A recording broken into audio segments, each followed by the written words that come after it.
പറയുന്ന ഇൻഡിക്കോയുടെ പറയുന്ന അപ്രതീക്ഷിതമായ ഗ്രോത്ത് അല്ലെങ്കിൽ ഇവർക്ക് ഇത്രയും പ്രോഫിറ്റ് ജനറേറ്റ് ചെയ്യാൻ പറ്റുന്നത് എങ്ങനെയാണെന്നുള്ളത് യഥാർത്ഥത്തിൽ ഒരു കേസ് സ്റ്റഡി തന്നെയാണ് നമുക്ക് എപ്പോഴും. അതായത് ഇവർ പൊതുവേ നമുക്ക് ശ്രദ്ധിച്ചു കഴിഞ്ഞാൽ അറിയാൻ പറ്റും, നമ്മുടെ ഇൻഡിക്കോയുടെ ഫ്ലൈറ്റ്സ് എന്ന് പറയുന്നത് പൊതുവേ ഏറ്റവും കൂടുതൽ 90% ഒരേ മോഡൽ ഫ്ലൈറ്റ്സ് ആണ് അവർ യൂസ് ചെയ്യുന്നത്.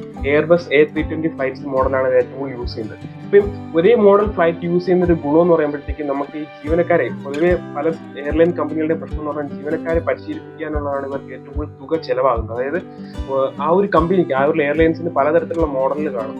പക്ഷേ ഈ പറയുന്ന ഇൻഡിക്കോ ഏറ്റവും കൂടുതൽ യൂസ് ചെയ്യുന്നത് എയർബസ് A320 ആയതുകൊണ്ട് ഇവർ ജീവനക്കാരെ പരിശീലിപ്പിക്കാനുള്ള തുക ഇവർക്ക് വളരെയധികം കുറയ്ക്കാൻ പറ്റും. അതേപോലെ തന്നെ ഒരേ മോഡൽ ആയതുകൊണ്ട് ഈ സ്പെയർ പാർട്സ് എല്ലാം ഇവർക്ക് വളരെ കുറഞ്ഞ തുകയ്ക്ക് ബൾക്കായിട്ടുള്ള ഓർഡേഴ്സ് കൊടുക്കുമ്പോൾ വളരെ കുറഞ്ഞ തുകയ്ക്ക് ഇവർക്ക് ഈ പറയുന്ന മോഡൽസിലേക്കുള്ള സ്പെയർ പാർട്സ് കിട്ടുന്നത്.